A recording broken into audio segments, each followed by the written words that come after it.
కృష్ణా జిల్లా మచిలీపట్నంలో ఉద్రిక్తత వాతావరణం చోటు చేసుకుంది. జనసేన నేత కర్రి మహేష్ ఇంటిపై వైసీపీ అభ్యర్థి పేర్ని కిట్టు అనుచరులు దాడి చేశారు. విశ్వబ్రాహ్మణ కాలనీలో ఎన్నికల ప్రచారానికి వచ్చిన పేర్ని కిట్టు జనసేన నేత కర్రి మహేష్ ఇంటి ముందు పెద్ద ఎత్తున బాణసంచా కాల్చి కవ్వింపు చర్యలకు పాల్పడ్డారు.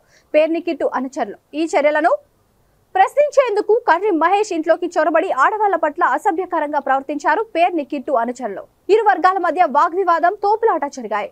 మచిలీపట్నం పోలీస్ స్టేషన్ లో ఫిర్యాదు చేసినా పట్టించుకోకపోవడంతో స్టేషన్ వద్ద జనసేన టీడీపీ కార్యకర్తలు ఆందోళనకు దిగారు. ఆందోళనకు మద్దతుగా మాజీ మంత్రి టీడీపీ అభ్యర్థి కొల్లు రవీంద్ర, జనసేన నేత బండి రామకృష్ణ నిలబడి దాడికి పాల్పడ్డ వారిపై చర్యలు తీసుకోవాలని డిమాండ్ చేశారు. వారి కుమారుడు ఆగడాలు రోజు రోజుకి శృతి మించిపోతా ఉన్నాయి. ఈరోజు ప్రచారంలో వాళ్ళు జనసేన కార్పొరేటర్గా పోటీ చేసినటువంటి కర్రి మహేష్ గారి ఇంటి దగ్గర కారు మీద దాడి చేసి, ఇంట్లో ఉన్నటువంటి ఆడవాళ్ళ మీద కూడా దాడి చేసి, ఒక మహిళలను కూడా చూడకుండా మరి ఆవిడ మీద చెప్పుకోలేని ప్లేసుల్లో కూడా వాళ్ళు దాడి చేసి అవమానకరంగా మాట్లాడి, వాళ్ళ యొక్క కులాల గురించి కూడా మాట్లాడి, మీకు అవసరమా రాజకీయాలని చెప్పి దాడి చేసి ఒక కుర్రాన్ని చితకబాది చివరికి వాళ్ళు పోలీస్ స్టేషన్కి వచ్చి కంప్లైంట్ చేద్దామన్నా పోలీస్ స్టేషన్ కూడా దాడి చేయడానికి వాళ్ళు ముందుకు వస్తే పారిపోయే గదిలో దాక్కున్న దౌర్భాగ్య స్థితికి వాళ్ళ పోలీస్ స్టేషన్ కూడా రక్షణ లేదు. ఇది మొట్టమొదటి నుంచి మేము చెప్తానే ఉన్నాం.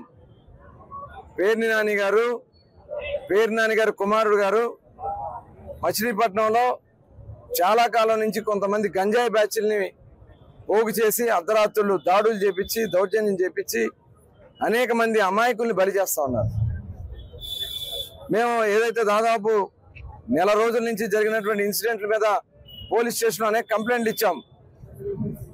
కోతేపల్లిలో యశ్వంత్ అనే ఒక గౌడ సోదరుడిని ఫ్లెక్సీ చింపామని చెప్పి అతనికి సంబంధం లేకపోయినా దాదాపు 20 మంది కారులు వేసుకెళ్ళి దాడి చేసి తీసుకొచ్చి పోలీస్ స్టేషన్ ముందు పడేస్తే చావు బతుకుల మధ్య ఉంటే మేము తీసుకెళ్లి హాస్పిటల్ అడ్మిట్ చేశాం.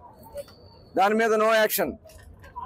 అలాగే తర్వాత మరొక యశ్వంత్, మరి జనసేనలో చాలా క్రియాశీలకంగా సోషల్ మీడియాలో యాక్టివ్గా ఉన్నటువంటి యశ్వంత్ అనే వడ్డీ యశ్వంత్ అని కూడా తోట యశ్వంత్ అనే అతన్ని పెళ్లిలో అతనేదో తనలో తను మాట్లాడుకుంటా ఉంటే అతను భోజనం చేస్తున్న దగ్గరికి వెళ్ళి 20-50 మందిని పెట్టి తిన్న కంచం దగ్గర నుంచి కింద పడేసి విపరీతంగా దాడి చేపించాడు పేర్ని నాని గారు. మరి నిన్న కాక మొన్న గిలకల్లిలో అక్కడ ఆయన సమస్య గురించి అడిగితే అతన్ని పట్టుకుని దాడి చేశారు.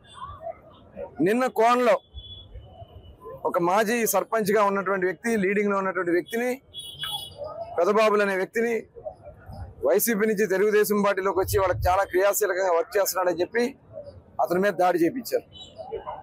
ఒక ఇన్సిడెంట్ కాదు, రిపీట్ అవుతా ఉన్నాయి. పోలీస్ స్టేషన్లో కంప్లైంట్ ఇచ్చినా పోలీసులు యాక్షన్ తీసుకోరు.